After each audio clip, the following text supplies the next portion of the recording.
하고요.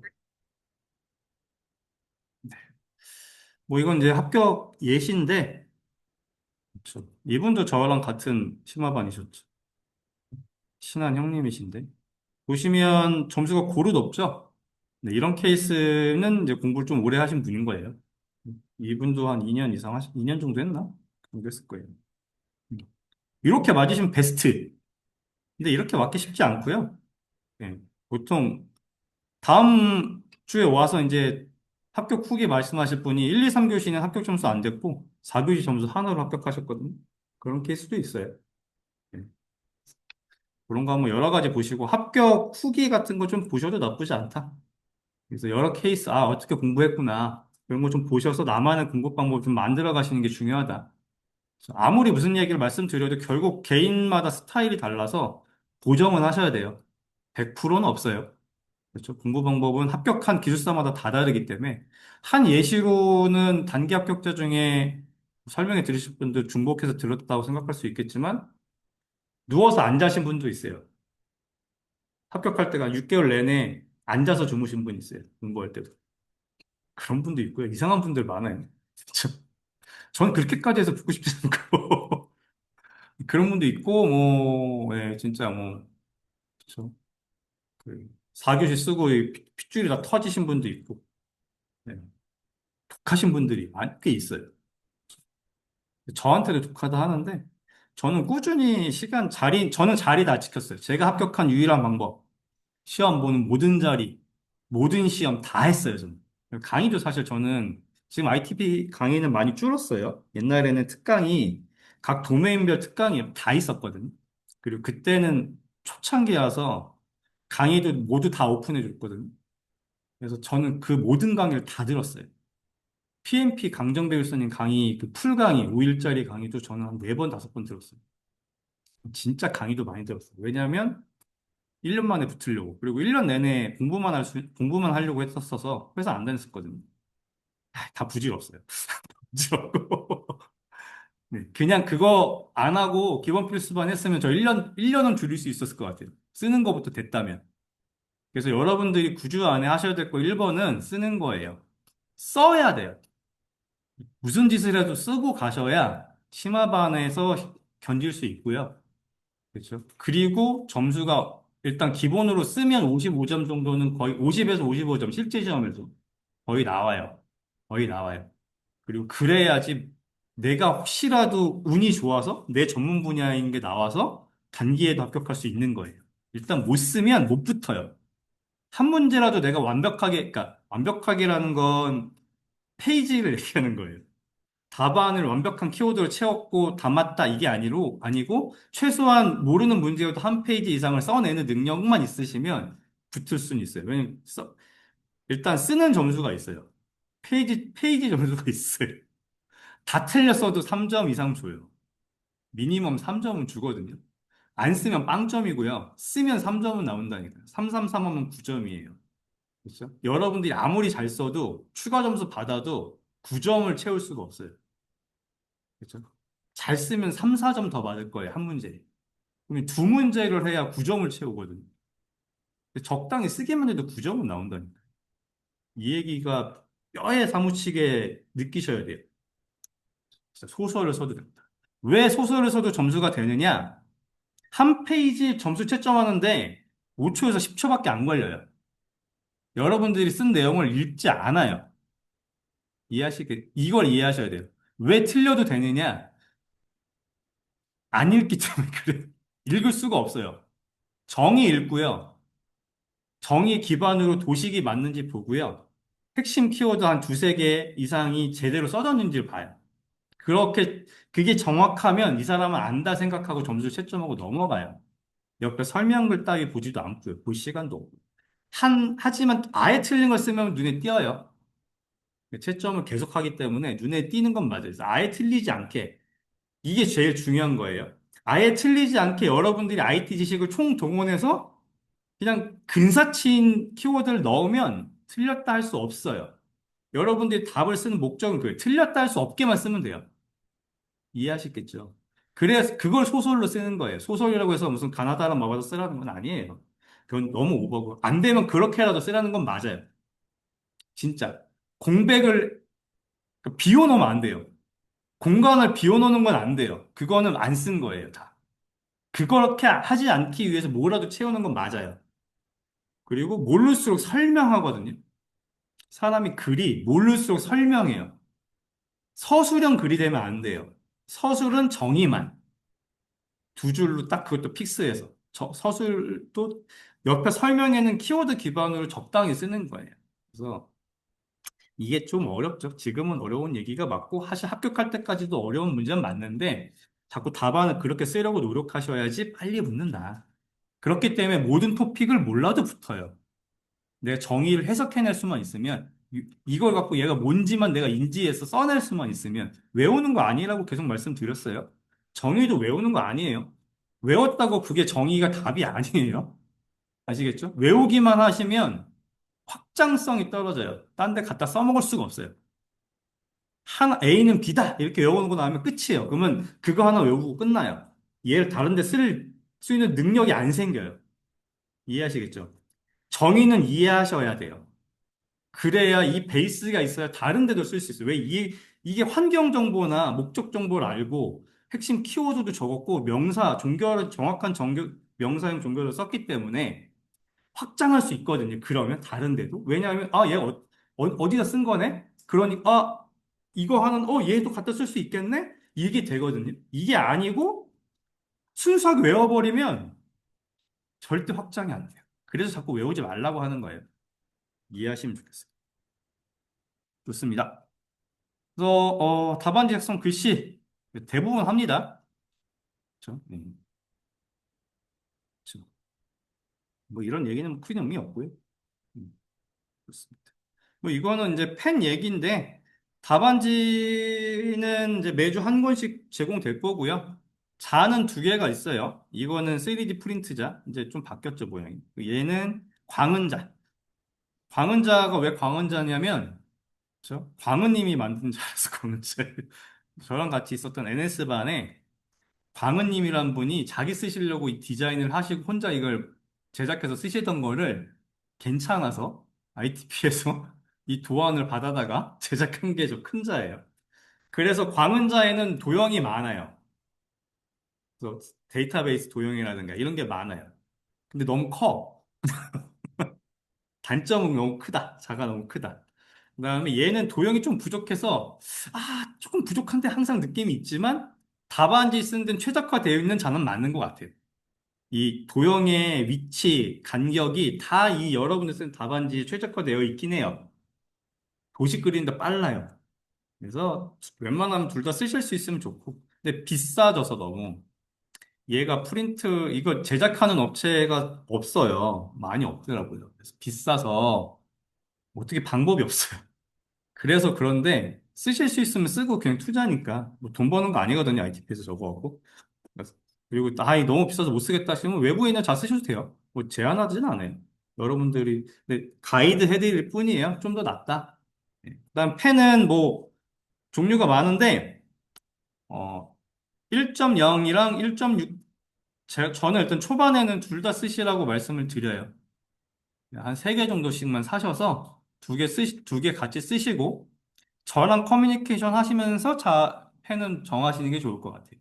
웬만하면 진짜 수성펜 쓰지 마세요. 악착같이 수성펜 쓰시는 분 계신데 뭐 저희가 막 안 돼! 이럴 수는 없죠. 근데 그러다 손해보시고 눈물 흘리는 건 저희 어떻게 안 되니까. 번질 수도 있고요. 화이트도 써야 되는데 수성펜을 화이트 위에다 쓰기도 어렵고요. 그렇죠? 네. 볼펜 쓰세요. 웬만하면 볼펜 쓰시고 1.0 저희 다 그렇게 붙었는데 뭐 이유가 있지 않겠어요? 그렇게 하시는 게 좋겠다. 일단 1.0이랑 1.0 둘 다 쓰시면 좋겠다. 좋습니다. 펜 뭐 이런 거. 요거 제일 많이 써요. 제트스트림이랑 파일럿. 네. 근데 뭐 국산 쓰셔도 돼요. 애니볼 쓰셔도 되고 상관없어요. 볼펜의 단점. 네. 볼펜 단점 똥이 많이 나오죠. 펜똥. 그래서 쓰면서 자꾸 닦아야 돼요. 이게 좀 귀찮죠. 그래서 휴지랑 테이프가 필요한 거예요. 이 휴지 테이프 뭔가 오른쪽 상단에 테이프로 고정하고서 쓰면서 계속 닦아야 돼서 그래요. 안 닦으면 답안이 지저분해지고 막 번지잖아요. 펜 이게 자로 이렇게 뭉개면 똥 때문에 그럴까 봐 있는 거예요. 어쩔 수 없어요. 똥이 있더라도. 그 다음에 여기 안 써 있는데 화이트. 화이트는 펜형 그 뭐죠? 테이프형 그걸로 쓰시고 웬만하면 한 3개 정도 구입하세요. 리필 가능한 걸로. 그래서 리필은 여러 개. 실제 시험에서 저도 한 최소 두세 개는 들고 가시는 게 좋아요. 치다가 앞에 볼 라인 나갈 수도 있고요. 떨어뜨렸는데 그 죽고 이럴 시간 없거든요. 한 최소한 2개 정도는 꺼내놓고 그리고 매 교시마다 리필 바꾸세요, 그냥. 그거 아까워하지 마시고 연습하실 때 다시 바꿔서 쓰시면 되잖아요. 항상 최적의 상태로 매 교시를 준비하시는 게 좋다. 괜히 별거 아닌 것 때문에 그렇죠? 뭐 시간 쓰여서 막 중간에 막 이거 갈고 막 이렇게 하다가 꼬일 수도 있잖아요. 스티커 뭐야 테이프다 보니까 이게 접히어서 잘못 돌아갈 수도 있잖아요. 그거 언제 수정하고 있어요. 과감히 빼고 바꿔서 써야 되는데 바꾸고 할 시간도 없으니까 이런 거 아끼지 마세요. 여러분들 합격하시고 그냥 알바 하시면 이거 뭐 돈도 아니에요.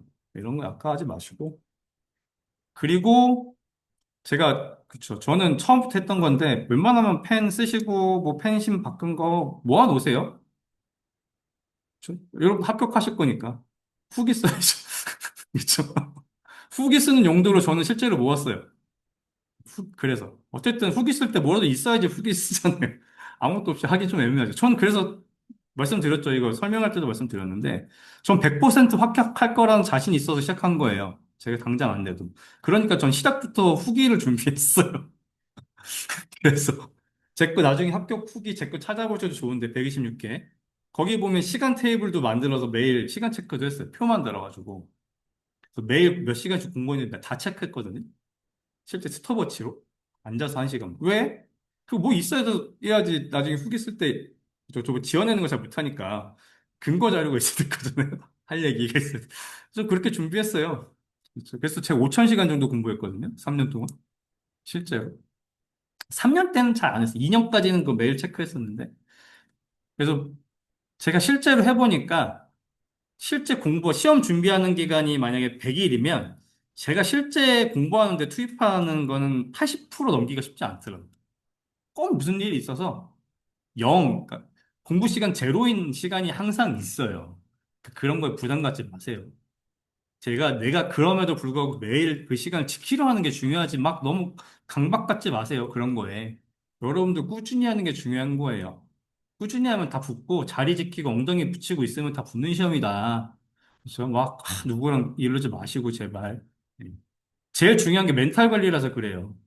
이 시험은 합격할 때까지 멘탈 관리가 제일 중요해요. 사실 다른 건 안 힘들고 결국 멘탈이 문제예요.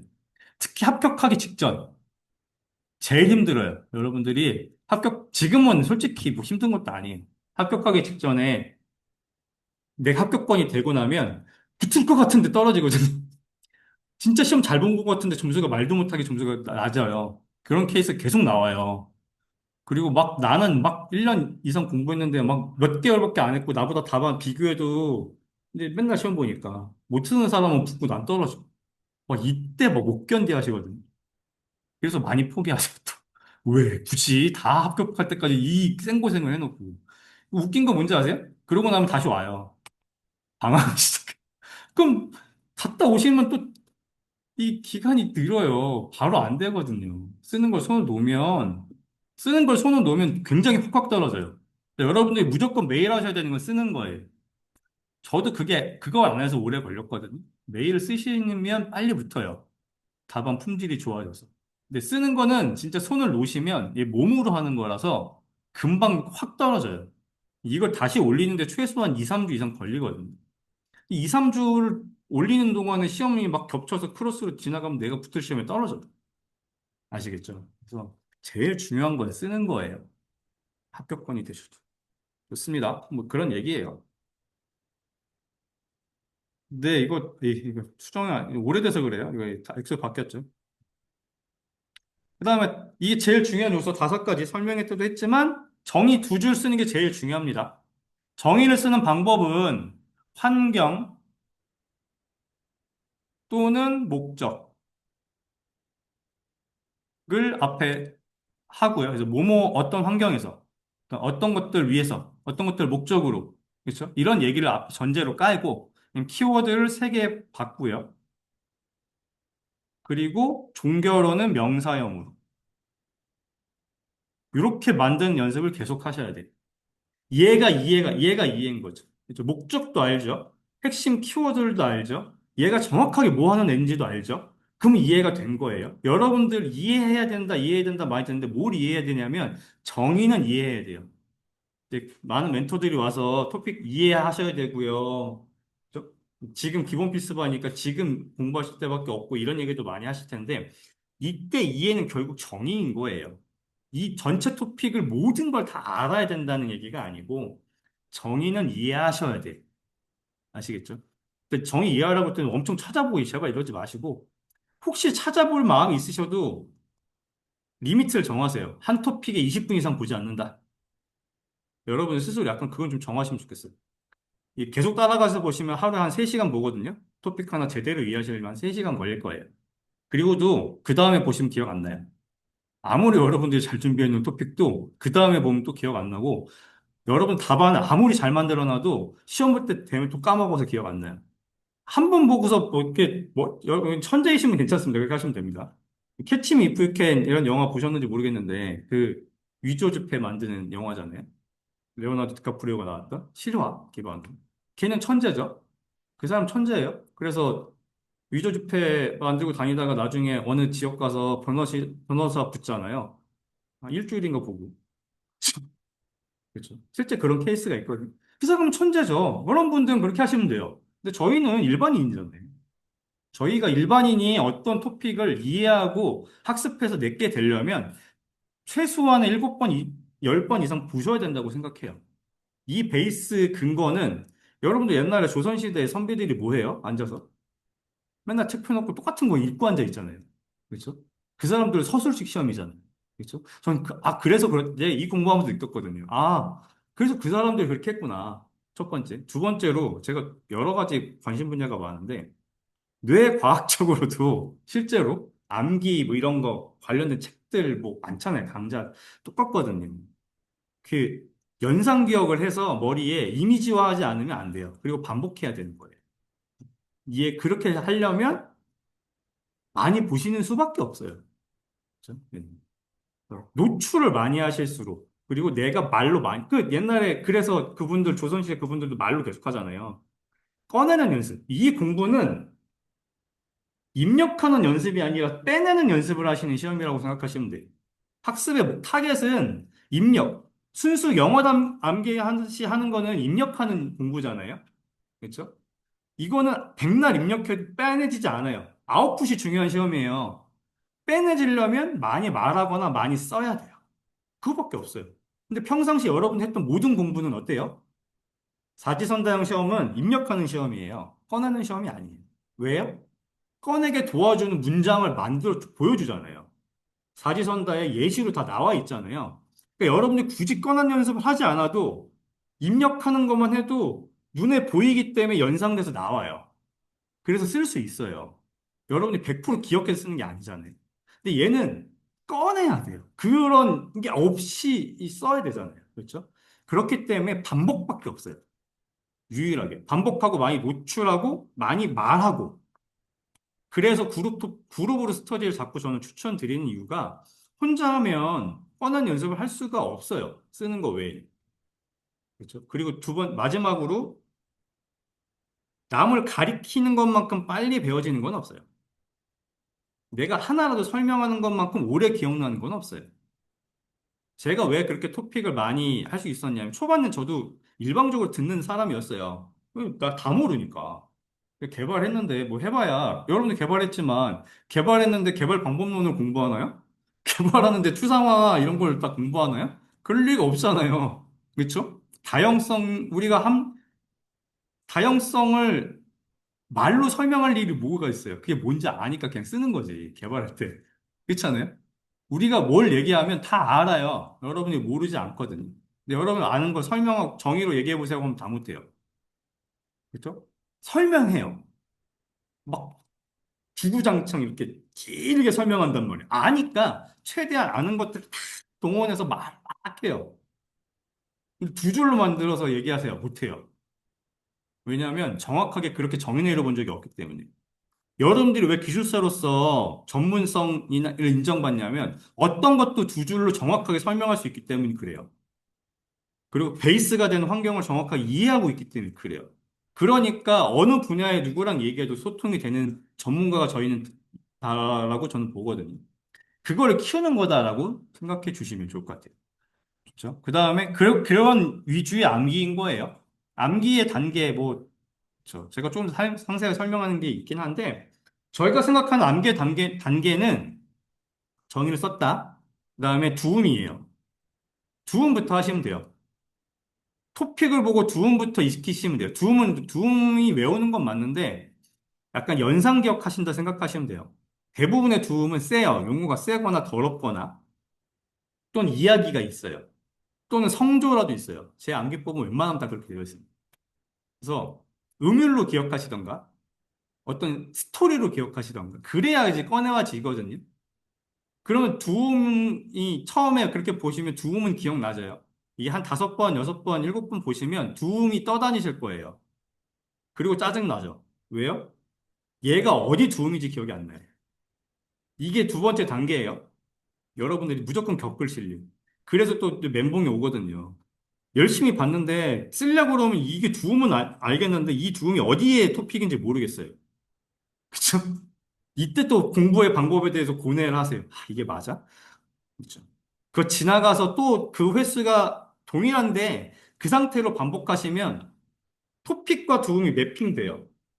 그 다음에 무슨 단계가 오냐면 두음은 알겠는데 두음의 뒷말이 하나도 기억 안 나요.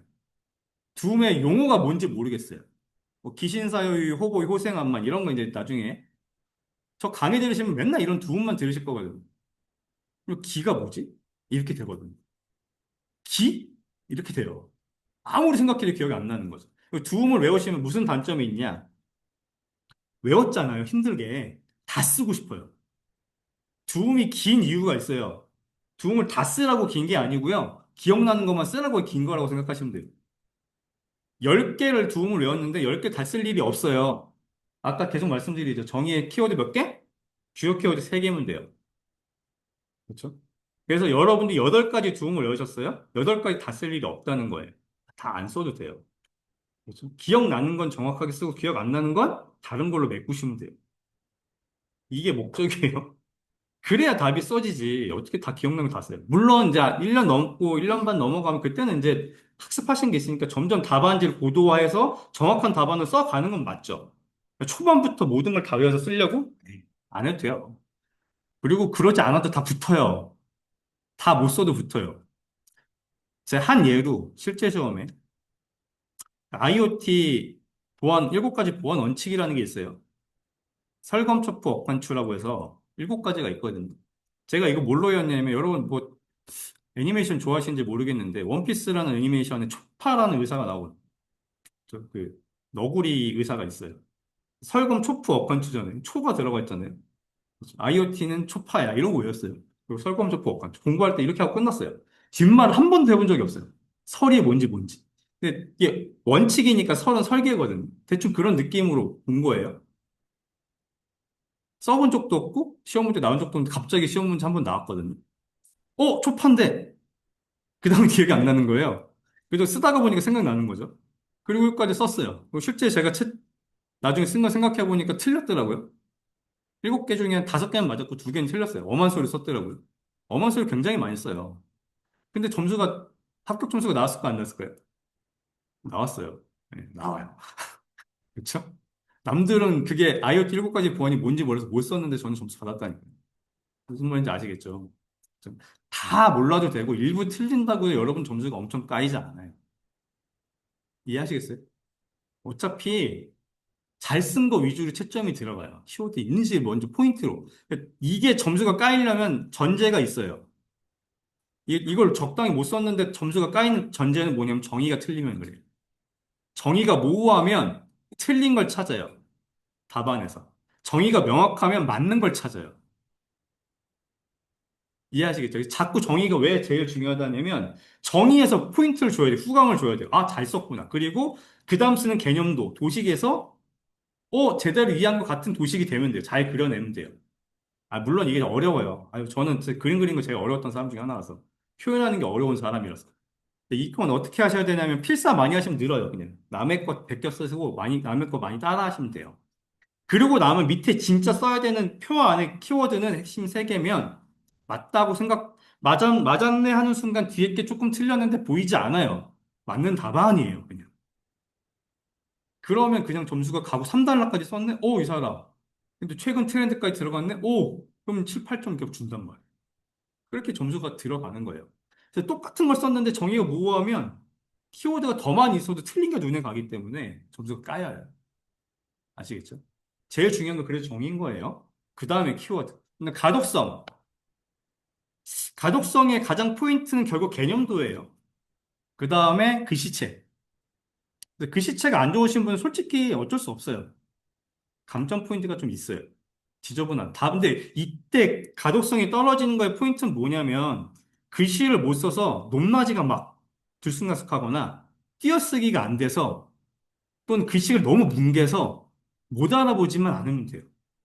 가장 핵심은 뭐냐면 일단 띄어쓰기예요. 가독성 높이려면 띄어쓰기만 잘하면 돼요. 제가 강정배 교수님이 글씨체 못 쓴다고 하는데 그래도 왜 붙을 수 있다고 했냐면 전 띄어쓰기는 잘했거든요. 그래서 띄어쓰기만 잘하면 키워드가 보여요.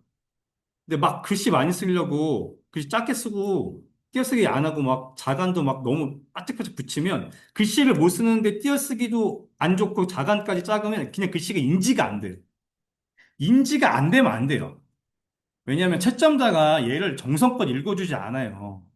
그렇기 때문에 글씨를 크게 쓰는 거고 띄어쓰기를 크게 하는 거예요. 그래서 못 썼더라도 정확하게 키워드로 인지가 되면 돼요. 이해하시겠죠? 그게 가독성이에요. 그다음에 뭐 이렇게 답안 꽉 차게 보이게 하는 거 이런 거 이런 거 이제 맞춰가면 되니까. 그냥 출제 의도. 채점자가 원하는 키워드가 있어요. 그렇죠? 채점자가 원하는 내용이 있어요. 그걸 시험 문제로 넣어준 거잖아요. 한 예로 그런 거죠. 뭐 오늘 경영 전략이니까 ISP에 대해서 쓰세요. 그렇죠? 그럼 이제 쓸만한 게 보통 절차일 수밖에 없거든요. 근데 필요성, 특징 이런 걸 쓰는 거죠. 그렇죠? 쓸 내용이 기억 안 나니까. 이건 너무 애매하다는 거죠. 왜냐하면 채점할 포인트가 없어. 그렇죠? 보통은 구성 요소, 기술 요소, 절차를 표에 쓸 수밖에 없어요. 내용상. 그거 외에 쓸만한 내용이 없거든요. 대부분이 그런 걸 쓰셔야 돼요. 기술 요소, 구성 요소가 거의 메인이에요. 써야 되는 것 중에 하나. 그렇죠? 근데 그게 기억 안 난다고 바꿔버려? 이러면 안 되죠. 특징을 쓰더라도 구성 요소여야 되는 거예요. 이해하시겠죠? 출제 의도에 맞게. 필요성을 물어본 적도 없는데 필요성을 쓰고 있고. 이러면 이상한 거예요. 그죠? 그다음에 우선순위는 여러 가지가 있는데 가장 핵심은 내가 잘 쓸 수 있는 문제랑 적당히 쓸 수 있는 문제랑 아예 모르는 문제를 우선순위를 정해서 써야 되는 거예요. 이건 사실 내용만 아세요. 이거는 실제 좀 합격할 때쯤 정리해야 될 문제라서 보통은 이제 순서 배치도 중요하고 내가 정말 잘 쓸 문제 그걸 팩트 문제는 1번으로 쓰는 거예요. 그래서 후각 효과, 자꾸 말씀드리지만 후각 효과가 중요해요. 이 사람이 첫 번째 문제를 채점했을 때, 왜냐하면 문제를 처음부터 끝 페이지까지 다 한 번에 채점을 하니까 1번 문제 받았다 하고 이게 아니라 문제 채점을 받으면 1번부터 끝까지 이게 순서대로 다 채점을 하거든요. 순서는 상관없어요. 13문제 중에 10문제를 쓰실 텐데 내가 3번 썼다, 7번 썼다 이런 거 아무 상관없어요. 배치는 상관이 없거든요. 근데 1번 문제에 잘 못 쓴 것 같아. 아마추어 틱이다. 그럼 뒤에 문제도 그렇다 느껴요. 그래서 점수가 같은 점수가 아니고 낮게 나와요. 그래서 1번 문제는 진짜 잘 써야 돼요. 1, 2번 문제에 포인트를 주고 그 다음에 모르는 문제랑 아는 문제를 섞어서 써야죠. 그래서 좀 못 쓴 것 같은데도 앞에 것 때문에 점수를 받고 그 다음에 문제 봤더니 그냥 잘 썼던 사람인 거지. 무슨 말씀인지 아시겠죠? 이런 느낌을 자꾸 줘야 돼요. 이게 되게 이게 무슨 시험이야 이런 느낌을 있을 수도 있지만 여러분들이 생각할 건 뭐냐면 채점을 컴퓨터가 하는 게 아니고 사람이 하는 거예요. 이 사람은 언제 채점하냐면 한 달 내내 자기 퇴근하고 와서 채점해요. 하루에 3시간, 4시간씩. 그리고 자기가 채점해야 된 페이지가 몇만 페이지를 채점해야 돼. 저거 한 명당 14페이지 쓰는데 500명이 시험 본단 말이에요. 다 봐야 돼요. 여러분들이 채점 문제 생각해 보세요. 이 얼마나 정성껏 하겠어요. 그렇죠? 그러니까 못 써주면 너무 고마워요. 왜요? 점수 적당히 주고, 왜? 잘 쓴 사람도 힘든 거야. 못 쓴 사람은 그냥 감사하죠. 그냥 적당한 점수. 페이지 채웠네? 정에 맞는 것 같아 4점. 구성력 좀 있는 5점. 이러면 돼요. 그리고 아예 페이지 안 썼네? 그럼 1, 2점. 이러면 돼요. 아예 안 썼으면 0점. 이러면 돼요. 그러면 한 페이지 봐야 되는 시간이 확 줄잖아요. 내가 봐야 될 양이 확 줄잖아요. 너무 고맙죠? 근데 잘 쓴 사람들은 그래도 점수를 줘야 되니까 고민하죠. 그죠? 이 차이가 있는 거예요. 그러니까 어떻게 해야 돼요? 채점자가 편하게 채점해줄수록 내 답안 구성을 할수록 점수가 높죠. 당연히. 채점만 포인트 눈에 확확 띄고. 그럼 당연히 사람 하나인데 점수가 더 좋지 않겠어요? 앞에 거 좀 잘 썼으면 잘 썼다 느끼니까 더 점수 잘 주지 않겠어요? 이거 포인트를 가져가셔야 돼요. 아, 이게 무슨 시험에 이러지 마시고. 이런 요 고시가 제가 보기엔 다 똑같다고 생각해요. 모든 고시, 저희 고시잖아요. 이제는 사시가 사라졌지만 행시고 뭐고 다 똑같다라는 생각이 들어요. 그렇게 생각해 주시면 될 것 같아요. 그러니까 기본적인 답안지의 구성이 글씨가 굉장히 제 글씨 같기도 하고, 네. 잘 못 썼죠? 여러분이 글씨 잘 썼나요? 아니죠? 아닌데도 붙는다는 거죠. 왜요? 띄어쓰기가 되었으니까. 여기 찍찍 끊는 건 요즘 하지 말라고 하는데. 아주 잘 쓴 답안은 아니에요. 포맷에. 음. 그래도 제 답안인 것 같기도 해요. 제 초반에 이 정도 썼던 것 같거든요. 제 답안 같은 느낌 줬거든요. 여기도 그렇죠. 가독성이 나쁜 붙일 수 없다의 케이스, 워스트 케이스니까요. 근데 저 이 정도만 써도. 그래서 이렇게 써야 된다. 아, 이건 되게 글씨 잘 쓰신 분이죠. 네, 이렇게 안 써도 붙어요. 이런 글씨 아니어도 붙습니다. 걱정하지 마세요. 이런 글씨도 붙어요. 아시겠죠? 워스트 케이스가 제 것 같다고 말씀드리는 거예요. 이런 분들, 굉장히 잘 쓰신 분들. 저는 이런 분들 글씨체 따라갈 수가 없어요. 이런 분들 단점이 있습니다. 뭐가 있을까요? 네, 그거예요. 그렇죠. 이런 분들, 글씨 잘 쓰는 분들은 틀린 것도 잘 보여요. 이런 글씨체는 장점이 있어요. 틀려도 잘 몰라요. 진짜로. 왜냐면 어차피 잘 안 익히기 때문에. 그래서 맞는 거 눈에 띄면 그냥 그걸로 점수 받아요. 그게 상관없다니까요. 다 장단점이 있으시니까. 걱정하지 마시고 시험 보시면 된다. 단 중요한 거는 띄어쓰기예요. 이분 글씨 잘 썼지만 띄어쓰기 별로 안 좋아요. 가독성이 오히려 그런 건 떨어져요. 워낙 글씨 대신 밑줄로 다 포인트를 주신 거죠. 이분은 그래도 띄어쓰기 좀 되어 있죠. 여긴 그래도 센서 통신 AI가 눈에 확 보이잖아요. 그래도.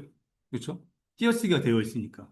이게 더 중요하다는 글씨 뭐 악필이신 분들 좌절하지 마시고 띄어쓰기라도 1번은 띄어쓰기. 두 번째는 아까 뭐라고 그랬어요? 글씨 높이. 일정한 높이. 제발 저도 뭐 똑같았는데 공중부양하지 않기. 이 라인이 있는데 이렇게 올라갔다 내렸다 올라갔다 내렸다 이러지 마시고 하단 라인에 잘 붙여서 쓰기. 이거는 연습하셔야 돼. 그 정도 노력은 하셔야죠. 그렇죠? 그 정도 노력은 글씨체 자체를 바꾸라는 것도 아닌데. 그렇죠? 물론 쓰다 보면 급해서 안 돼요. 근데 자꾸 그렇게 하시면 네, 그걸 매일 하실 거잖아요. 매일 아침마다 쓰시면서 그러면 자연히 바뀌어요. 걱정하지 마세요. 뭐 그래도 안 되시는 분들은 연습을 좀 하셔야 되는데 어쨌든 무슨 말이냐 어느 정도 교정해서 다 잡아질 수 있고 합격하는데 지장 없는 답안 수준으로 갈 수 있다. 그렇게 하시면 될 것 같아요. 그렇죠? 그 다음에 한 줄에 써야 되는 글자 개수는 18자에서 22줄, 2자, 띄어쓰기 포함해서. 그 정도면 충분합니다. 너무 많은 글씨가 들어갔으면 이상한 거예요. 그렇죠? 글씨를 많이 쓰면 시간 안에 많은 페이지를 쓸 수가 없어요. 그러면, 그렇죠? 페이지 양이 적으면, 네, 채점에서 좀 밀리긴 해요. 어쩔 수 없이. 그 다음에, 뭐, 자음을 몸보단 크게 쓴다. 이건 맞고요. 이 15도는 조금 호불호가 있어요. 15도 쓰는 게 이게 백강고 시체인데, 글씨 못 쓰는 분은 굳이 15도 하지 마세요. 못 쓰는데 안 그래도 더 이상해지니까. 백강고 시체 아니어도 다 붙어요. 15도 쓰는 이유는 뭐냐면 필석이 빨라져요. 이게 이어서 써져기 때문에 네, 굳이 뭐, 안 해도 다 붙으니까. 특히나 백강고 시체 연습하시는 분도 있는데, 뭐 글씨 안 좋으면 연습하는 데 나쁘진 않은데, 단점이 용어 자체가 사시에 특화되어 있어요. 그래서 IT 용어가 많이 없어요. 자꾸 연습은 글씨체 자체 연습은 되는데 어차피 거기서 썼던 글씨체가 IT 용어랑 달라서 큰 도움이 잘 안 되더라고요. 저도 백강호시 해봤거든요. 그런 거보다는 유튜브에 보면 뭐 이쁜 글씨 뭐 이런 거에서 몇 분 계시거든요. 글씨에 또 포인트 돼서 하는 유튜브들이 있어요. 그분들이 핵심 몇 가지만 하시면 돼요. 그래서 이런 자음 모음이랑 이 모음의 짝대기 있잖아요. 으랑 이 이름만 잘하셔도 요것만 조금 교정하셔도 답안이 많이 좋아져요. 그 다음에 글씨 못 쓰는 분들 제일 많이 틀리는 게 리을, 미음, 미음이랑 비읍. 그렇죠? 그런 거 몇 가지 있거든요. 그다음에 시옷 뭐 시옷이랑 치읓 비슷하게 쓰고 이런 거 있잖아요. 희응이랑 치읓이랑 비슷하고 그 비슷하게 안 쓰게 하시 그것만 명확하게 차이나게 하시면 돼요. 조금씩. 근데 막 급하니까 하다 보면 뭉개지는데 자꾸 노력하셔서 한 글자라도 그렇게 깨끗하게 그 주요 키워드라도 다른 뭐 베이스적인 거 제외하고 주요 키워드라도 조금 그죠? 신경 써서 쓰신다. 요것만 하셔도 많이 좋아집니다. 아시겠죠? 그냥 표는 3단표로 초반에 2단표라도 쓰라고 하는데 저는 그냥 아닌 것 같아요. 어차피 3단표 해야 돼요. 나중에 바꾸느니 그냥 처음부터 3단표. 3단표로는 이렇게 그룹핑 하는 걸 얘기하는 거죠. 뭐 이런 식으로 그룹핑. 3단표를 하라고 했더니 한 줄 한 줄 하시는 분이 있는데 그룹이라는 거는 키워드가 최소한 두 개는 있어야지 그룹이잖아요. 그렇죠? 그룹하라고 했더니 또 그룹에 너무 고민하시는 분 있는데 그냥 의식의 흐름대로 적으시면 돼요. 물론 이렇게 말하시면 의식의 흐름이 안 되죠. 초반에 안 되는데 뭘 써도 안 틀려요. 그룹은 웬만하면 틀릴 일이 없어요. 그룹핑 했는데 이거 맞아? 이렇게까지 판단하지 않아요. 이해하시겠죠? 그냥 적당히 맞을 것 같은 걸로 그룹핑 하시면 그거 갖고 막 딴지 안 거니까 너무 부담스럽게 고민하지 마시고 너무 생각하지 마시고 그렇죠? 그렇게 하셔라. 그 다음에 비율은 표의 비율은 2대 3대 5가 딱 좋아요. 여기가 분류, 키워드, 설명. 핵심적인 키워드는 어디다 적어야 되면 여기다 적는 거예요. 가운데다가. 아시겠죠? 3단표는 뭐 이렇게 텍스트로만 적는 것도 있고 여기 개념도가 들어가는 것도 있는데 개념도는 비율이 바뀌긴 하는데 일단 기본은 이렇다 정도만 아시면 될 것 같아요. 좋습니다. 그다음에 문제 사례는 이렇게 나와요. 그래서 1교시에는 10문제 중에 13문제 중에 10문제를 선택하는 거고요. 선택권이 있어요. 그다음에 2교시는 여기 안 나왔네. 1교시형이라고. 2교시는 6문제 중에 4문제를 선택하는 거예요. 2교시형으로 3번 봅니다. 2교시, 3교시, 4교시 다 2교시형. 그래서 여러분들이 준비할 답안은 1교시형 답안, 2교시형 답안. 2교시형 답안은 그때 가서 한 번 더 할 테니까 그런 게 있다 정도만 아시면 될 것 같아요. 답안의 구성이에요.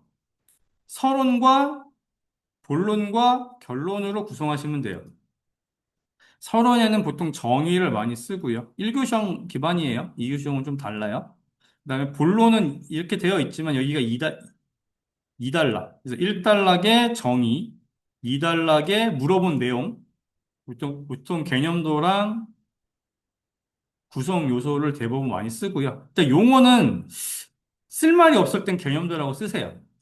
쓸 말이 없을 때. 개념도란 용어가 제일 안 좋은 용어긴 해요. 쓰는 용어 중에 제일 없어 보여요. 전문성. 보통은 환경 구성도 또는 절차도, 시스템 구성도, 프레임워크, 아키텍처 이게 명확한 용어를 쓰는 게 훨씬 좋아요. 하지만 정말 기억이 안 나면 어떻게 해요? 뭐라고 써야 되니까. 이것저것도 적당하게 얘를 명확하게 구분하지 못할 때 쓰는 용어가 개념도예요. 그래서 개념도 쓰면 이 사람이 공부 좀 덜 했네라고 느낄 수밖에 없긴 해요.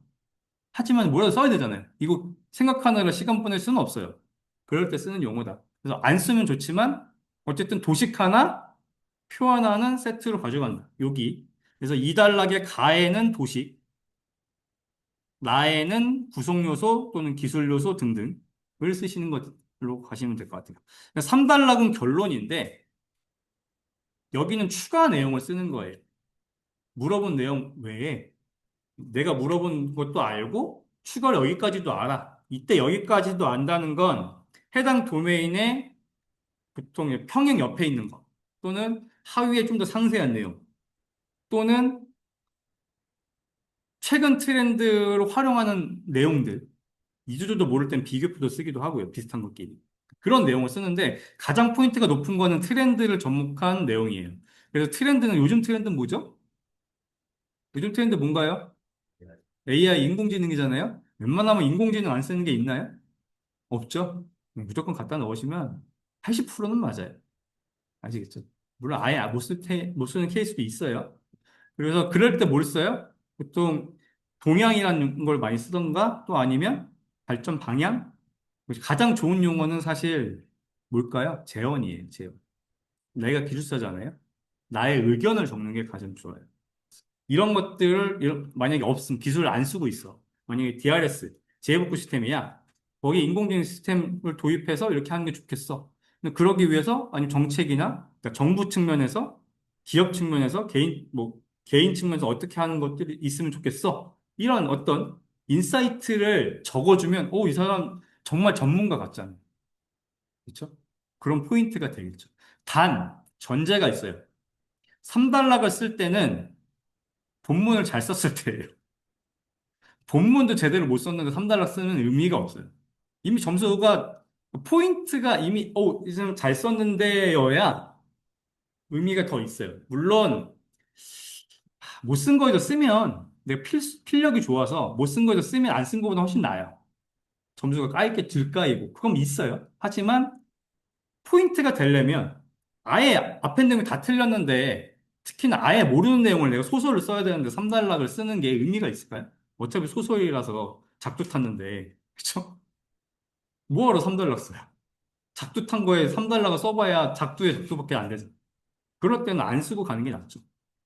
시간 없는데. 그렇죠? 그냥 최소한의 방어만 하고 차라리 그 시간에 저희 한정된 시간에 써야 되니까 다른 잘 쓰는 문제에도 더 포인트 주는 게 훨씬 낫겠죠. 이런 거 이제 전략적으로 이해하시겠죠? 1교시형은 이렇고요. 2교시형일 때는 여기가 2단락, 3단락이 돼요. 2교시형은 보통 1교시형은 한 페이지 이상, 1.1페이지에서 최소가 한 페이지예요. 1페이지에서 1.23페이지, 최대한 1.5페이지 정도를 쓰라고 하고요. 2교시형은 보통 2.5페이지에서 3페이지 이상 쓰라고 하거든요. 네 문제밖에 안 쓰니까. 그래야 2.5, 2.5, 2.5, 2.5 해야지 몇 페이지예요? 12페이지죠? 맞나요? 10페이지죠? 그래서 3333 하면 43, 12에서 12페이지죠. 근데 14페이지짜리 나가거든요. 그래서 잘 쓰는, 보통 이게 물어본 거는 한 페이지씩 써야 되거든요. 그래서 2단락에 한 페이지, 3단락에 한 페이지, 서론의 반 페이지, 결론의 반 페이지 하면 3페이지. 이게 베이스. 그리고 좀 더 한 페이지 이상, 본론 한 페이지 이상 쓰면 3.5페이지에서 4페이지까지 쓰는 거죠. 그래서 4, 4, 3, 3 하면 딱 14페이지 나오잖아요. 3.5, 3.5, 3.5, 3.5 해도 나오고요. 또 그렇게 페이지 분량을 왔다 갔다. 정말 뭐 시간이 없으면 두 페이지 쓸 수 있긴 해요. 근데 그건 이제 2교시 때 한 번 더 얘기할게요. 어쨌든. 단 1교시형은 한 페이지 이하로 쓰시면 안 돼요.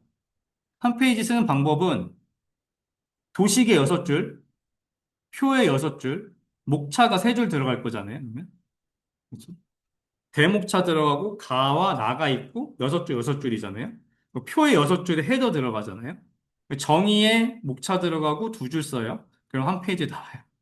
딱 한 페이지. 그래서 최소한 표는 6줄. 초반은 6줄로 하세요. 그리고 조금 더 여력이 되시면 8줄까지 쓰시는 게 좋아요. 표는.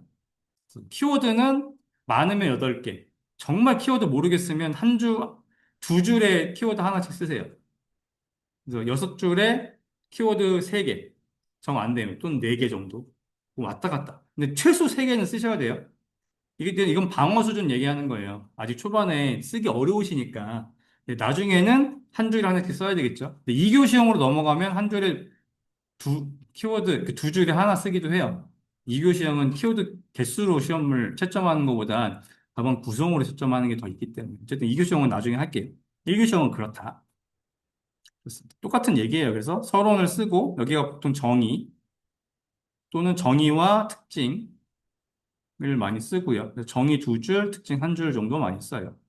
그 다음에 2단락의 개념도. 그러니까 가의 개념도 구성도 뭐 시스템 구성도 뭐 그다음에 프레임워크, 스택 구조도 뭐 등등. 그다음에 나의 구성 요소, 기술 요소 등등. 이런 거. 질문에 진짜 요구하는 핵심 내용을 쓰고 결론을 쓴다.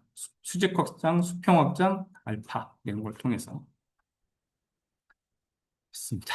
그다음에 음, 여러분들이 공부를 하시면 13개 중에 3개 정도는 아는 문제, 잘 쓸 수 있는 문제, 그다음에 3개 정도는 적당히 쓸 수 있는 문제, 그다음에 나머지 4개 정도는 거의 모르는 문제가 될 확률이 높아요.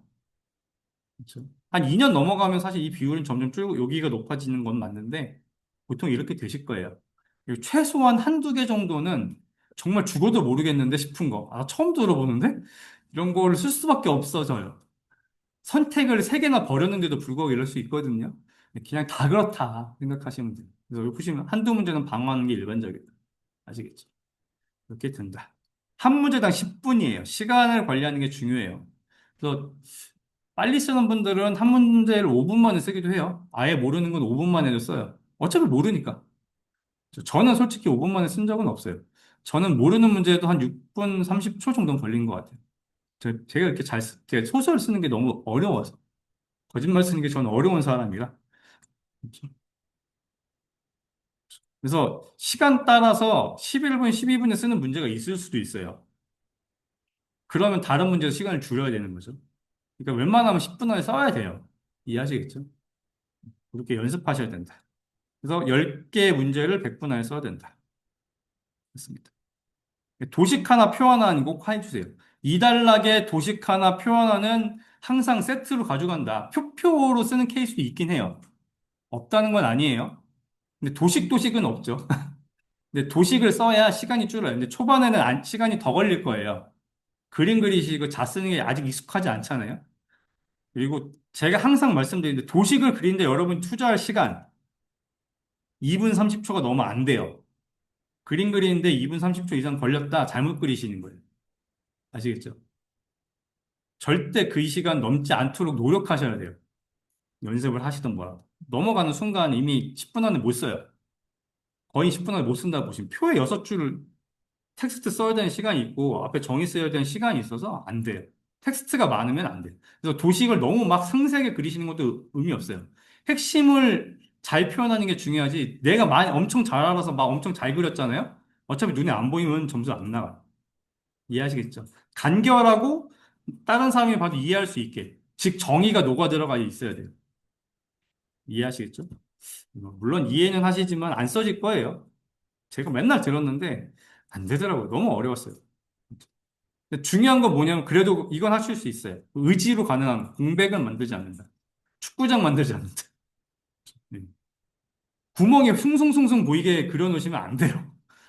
그렇죠? 너무 횡하지 않게. 그렇다고 너무 빽빽해도 안 돼요. 이게 좀 어려운데 그 어떻게 하시면 되냐면 이미 모범 답안 올라와 있는 거 쓰시고 많이 연습하시면 돼요. 그래서 모범 답안은 똑같게 베껴 썼는데 내 거 답안은 되게 횡할 수 있거든요. 또는 모범 답안을 그대로 베껴 썼는데 내 답안은 너무 꽉 차 보일 수 있어요. 왜냐면 개인마다 글씨 크기도 다르고, 그렇죠? 그런 것들 때문에 그런 거거든요. 근데 적당한 여백과, 그렇죠? 꽉 차 보이는 느낌이 있어야 돼요. 그렇죠? 그걸 많이 하셔야 돼요. 그래서 정 안 되면 그 안에 키워드를 넣어서 메꾸는 한이 있어도. 하다못해 이주조도 쓸 말이 없으면 뭘 쓰면 돼요? 물어본 토픽 이름은 그냥 박아버리세요. 빈칸에다가. 어쨌든 그 칸을 채워야 돼요. 그래서 어느 정도 답안의 구성이 꽉 차 보이도록 이렇게 쓰시는 게 중요하다. 좋습니다. 그래서 뭐 앞에는 이제 이렇게 쓰는 거죠. 문제 번호와 문제 이름을 쓰고요. 보통 영어로 되어 있으면 영어 전체 철자는 여기다 써시는 게 가장 좋아요. 실제 문제가 ITIL 4.0에 대해서 설명하세요. 이렇게 문제 나올 건데 뭐뭐에 대해서 설명하세요라는 용어는 필요 없어요. 그렇게까지 쓸 필요는 없어요. 그다음에 그 다음 주에 답이라고 쓰고 그 다음부터 이제 대목차 뭐 이렇게 숫자로 쓰셔도 돼요. 상관없어요. 로마자로 쓰시던 숫자로 쓰시던 쓰시고 보통은 리드문 이런 걸 써요. 근데 리드문이 어려우시면 안 써도 괜찮아요. 쓰면 좋아요. 포인트가 되죠. 안 쓴 사람과 쓴 이거 비교 시험이잖아요. 상대평가예요. 상대평가 절대평가 아니에요. 그러니까 리드문이 있어서 정확하게 이 핵심적인 용어를 쓴 사람과 없는 사람은 자기 점수 차이가 날 수밖에 없는데 리드문에 또 매몰돼가 있고 본문은 잘 못 쓰시면 안 된다는 거죠. 그렇죠? 이해하시겠죠? 정확하게 리듬을 포인트를 줄 수 있으면 쓰시고 안 되면 그냥 문제만 하면서 상관은 없어요. 단 여기도 공백이 안 되는 게 좋아요. 여기도 그냥 횡하게 띄워놓는 것보단 웬만하면 채울 수 있는 게 좋아요. 넘어가진 않게. 두 줄 쓰는 건 아니에요. 어쩔 수 없이 문제가 너무 길지 않는 한 두 줄은 안 쓴다. 문제가 길면 리듬은 버리세요. 이미 긴데 뭐 어디다가 리듬을 쓸 시간이 어디 있어요. 그렇죠? 필수는 아니에요. 리듬은. 근데 쓰면 좋다. 그렇죠? 그래서 이렇게 쓰신 거죠. 이렇게 쓰는 케이스도 있는데 초반에는 이렇게 쓰지 마시고 그림 그리지 마세요. 여기다가. 도식은 밑에부터 웬만하면 1단락에는 도식은 초반에 하지 마세요. 나중에 어느 정도 공부가 하셔서 이거 이렇게 표현 잘 하실 수 있으면 좋지만 시간이 들어가는 거예요. 아시겠죠? 좋습니다. 여기 보시면 정의, 그다음에 여기도 정의 있죠. 1단락에 무조건 뭐가 들어가야 되냐면 정의 또는 개념은 무조건 들어가셔야 돼요. 정의라는 용어, 개념이라는 용어가 목차에도 있어야 돼요. 아시겠죠? 그래서 정의라고 이렇게 표로 만들어 쓰는 케이스도 있고요. 그다음에 대시를 하고 정의를 쓰는 케이스도 있고요. 그렇죠? 하기 나름이세요. 아니면 여기 써보달라게 가로해서 이거에 정의라고 해서 정의를 두 줄 쓸 수도 있어요. 그거는 이제 이따 답안 제가 실제 칠판에서 하는 거 보여드릴 건데 다 상관없어요. 중요한 건 정의라는 용어가 있고 두 줄 쓴다. 아시겠죠? 단 글씨체가 좀 안 좋은 분들은 웬만하면 표를 그리시고 쓰세요. 정돈돼 보여요. 이렇게만 해도. 이 오픈해서 텍스트가 줄줄줄 써 있는데 글씨체가 안 좋으면 가독성이 확 죽어버려요. 안 보여요. 그래서 이것도 다 나의 스타일 따라, 내 글씨 상태에 따라 하시는 거예요. 아시겠죠?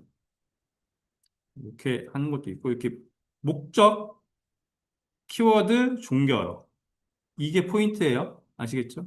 여기도 보면 사이드 이펙트, 리플 이펙트가 핵심 키워드라서 모듈 테스트가 목적인 거잖아요. 기존 모듈과 수정된 모듈 테스트. 이 예용어가 있어야 되는 거고, 그다음 키워드 여기 두 개만 적었는데, 그다음에 테스트 기법인 거잖아요.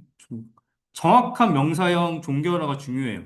기법인지, 방법론인지, 프레임워크인지, 기술인지, 그렇죠? 서비스인지, 법인지, 가이드인지, 그렇죠? 뭐뭐 하는 것, 뭐뭐 하는 종류, 이렇게 쓰시면 안 돼요. 종류도 명사잖아요. 이렇게 하실 수 있는데, 명확하게 떨어지지 않잖아요.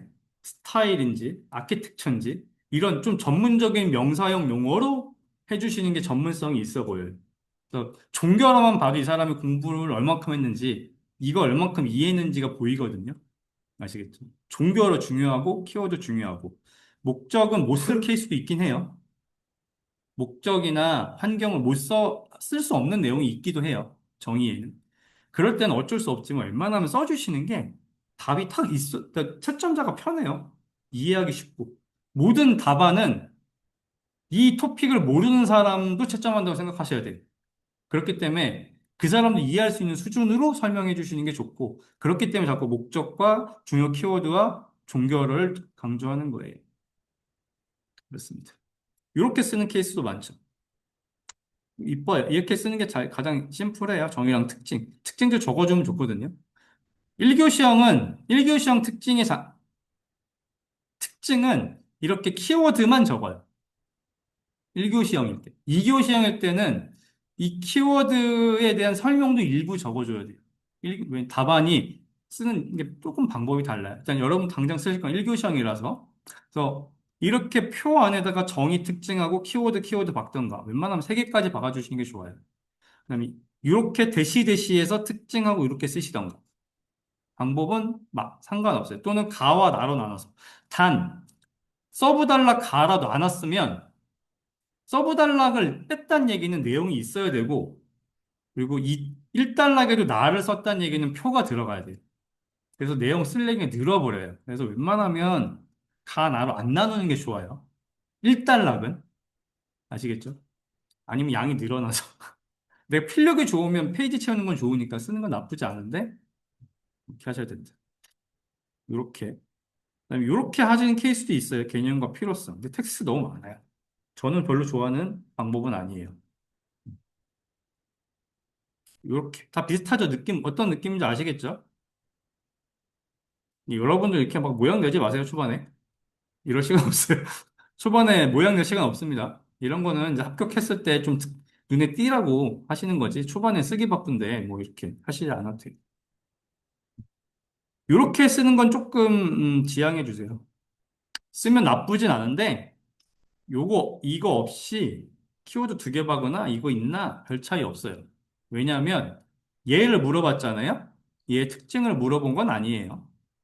쓰면 이 사람 여기까지도 안 해라는 포인트가 있지 실제 점수에 크게 영향이 있진 않아요. 이해하시겠죠? 여기서 중요한 건 얘인 거예요. 여기 너무 키워드가 없어. 그래서 이게 키워드가 된 거거든요. 여기다가 키워드를 잘 박으면 얘 없어도 돼요. 좋습니다. 그다음에 아까 말한 대로 이렇게 나로 나눌 수도 있다고 했잖아요. 특징, 등장 배경, 필요성, 현황들을 1단락을 가 나로 나누면 쓰게 되거든요. 이러면 2단표나 3단표가 들어가서 설명을 적어줘야 돼요. 설명을 적어주면 어떻게 해요? 텍스트가 늘고 그러면 시간이 많이 들어가죠.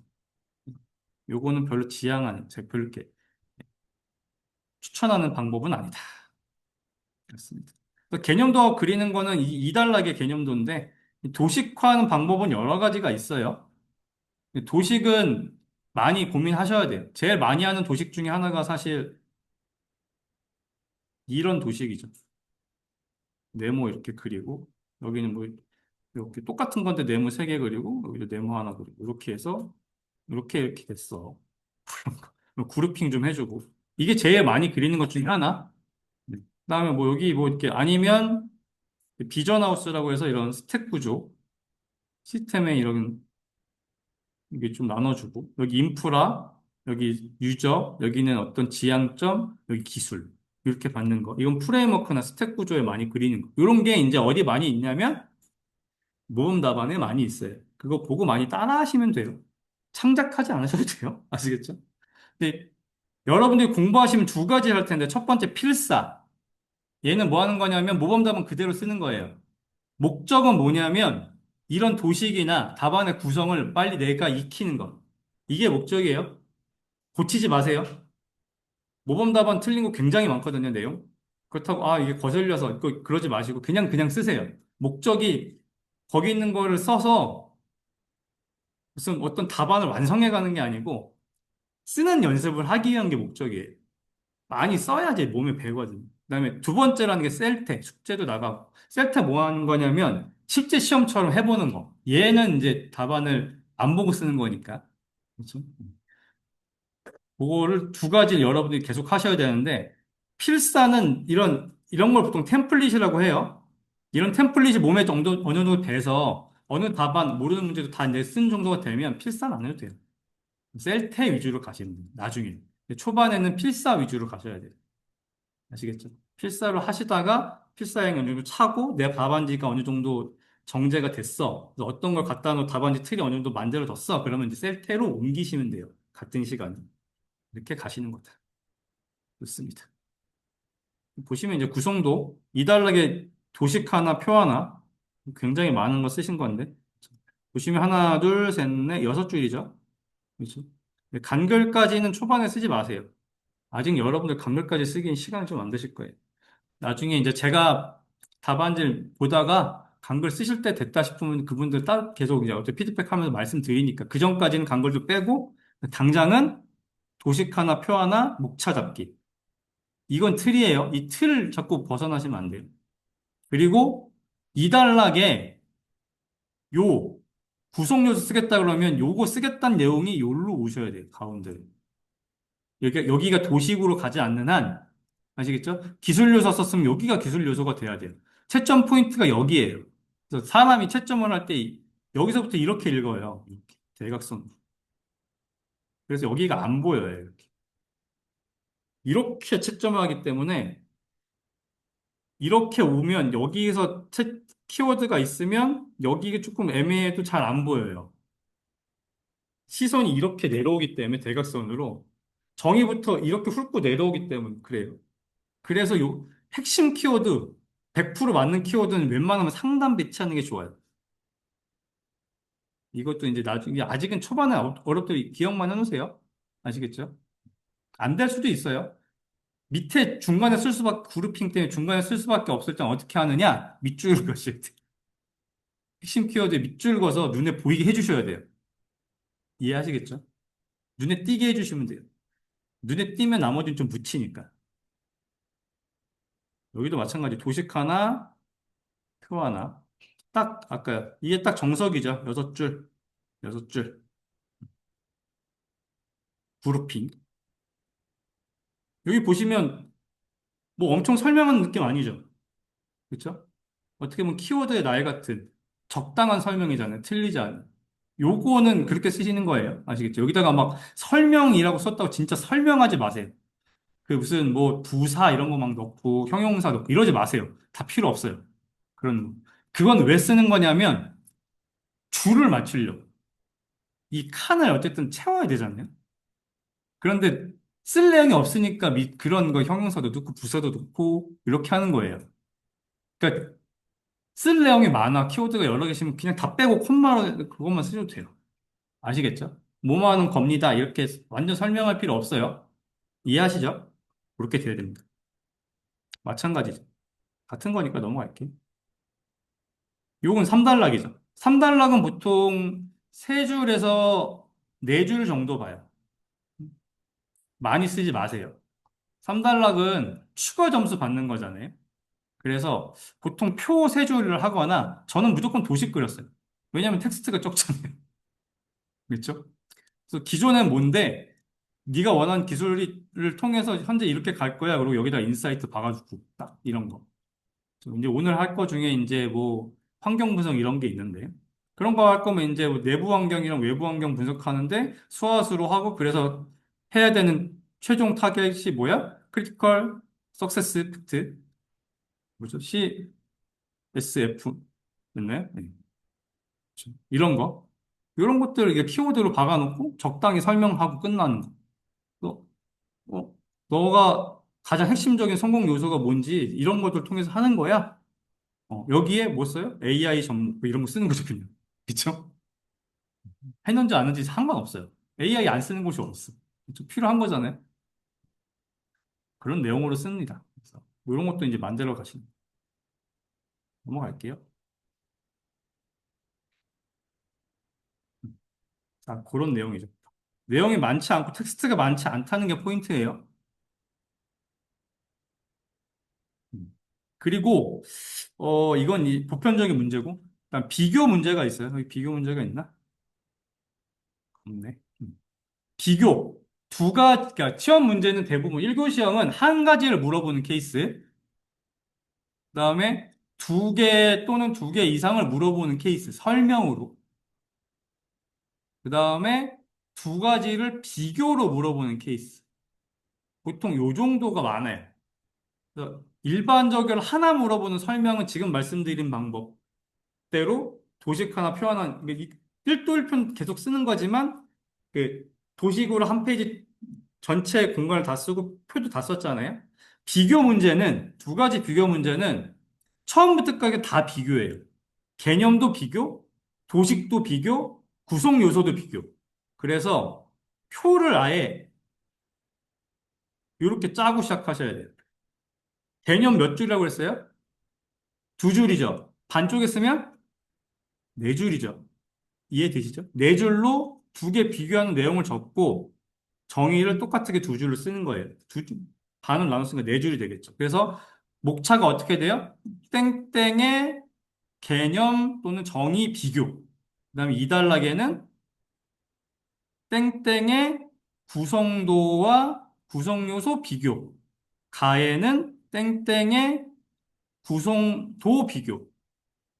나에는 땡땡의 구성요소 비교. 또 구성요소 상세 비교. 이렇게 쓰시고 여기도 마찬가지로 이렇게 똑같게 나눠서 여기다가 도식 작게. 여기 이땐 작아졌으니까 뭐 얘는 12줄 이렇게 가라는 건 아니고요. 똑같이 6줄을 하되 도식을 간소화해야겠죠. 왜냐면 반으로 줄었으니까.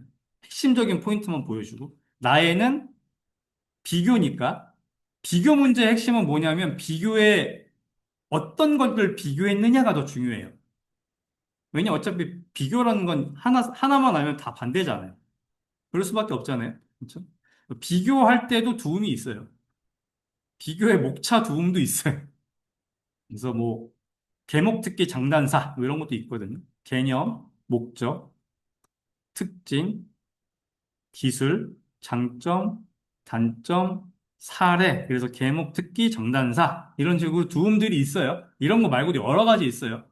특히나 이제 여러분들 오늘 토픽 공부하시는 경영 전략은 이런 그룹핑이나 비교할 때 쓸 수 있는 제일 좋은 요소예요.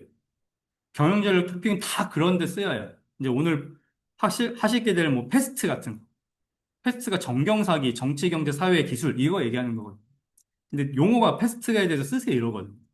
근데 경영전략 토픽을 여러분들 왜 공부해야 되냐면 그게 진짜 토픽이 나오든 안 나오든 여러 토픽의 그룹핑이나 키워드 쓸 수 있는 용어가 굉장히 많아요. 사업이잖아요. 그렇죠? 그다음에 뭐 패스트도 있고 소압 분석, SWOT 이런 거 있죠. 강점과 약점, 그다음에 기회와 취약점 이런 거 있잖아요. 그런 것도 있고 CPND 이거 다 키워드예요. 이걸로 실제 시험 문제도 나 CPND에 대해서 쓰세요. CP가 뭐니? 컨텐츠, 플랫폼, 네트워크, 디바이스. 요즘엔 AI까지 하죠. 그래서 CPND, AE, AS. 그래서 시큐리티랑 인공지능. 이런 건 늘리면 되는 거니까. 그다음에 STP. 이건 이제 마케팅 전략 중에 하나인데, 세그먼트. 분할하고 T가 뭐예요? 타겟팅이 되겠죠. P는 포지셔닝이 되겠죠. 요걸 통해서 마케팅하는 기법. 근데 온갖 경영 전략의 기법들은 그거 자체로도 토픽이지만 다른 토픽에 쓸 수 있는 그룹핑이 될 수 있어요. 그래서 그렇게 그런 것들을 통해서 그룹핑을 한다. 또는 비교 요소를 쓴다. 이렇게 생각하시면 될 것 같아요. 그 다음에 하나 더 말씀드렸던 게 뭐였어요? 여러 개를 그냥 물어본 거, 설명으로 물어본 거 있잖아요. 여러 개를 설명으로 물어봤으면 두 가지 방법이 있어요. 첫 번째는 1단락의 표를 크게 그리는 거예요.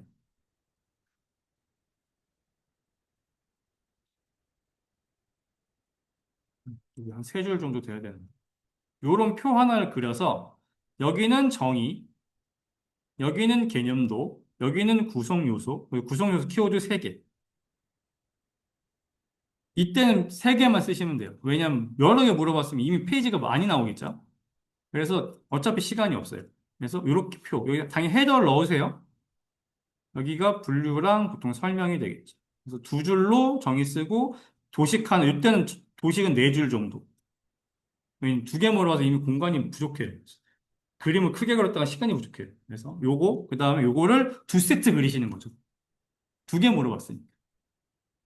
그래서 하나를 땡땡땡에 대해서 개요 이렇게 쓰시고 이단락에 다른 거 땡땡땡에 대해서 개요 또는 땡땡땡땡 설명 이렇게 쓰고 이렇게 표 두 개 그려서 딱 그러면 이렇게 하면 한 1.3페이지 나올 거예요.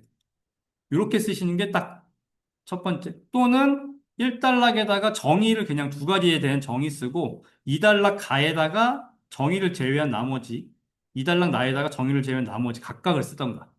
근데 크게 차이 없죠. 둘 중에 하나로 쓰시면 돼요. 지금 다 기억 못 하실 수 있는데. 네.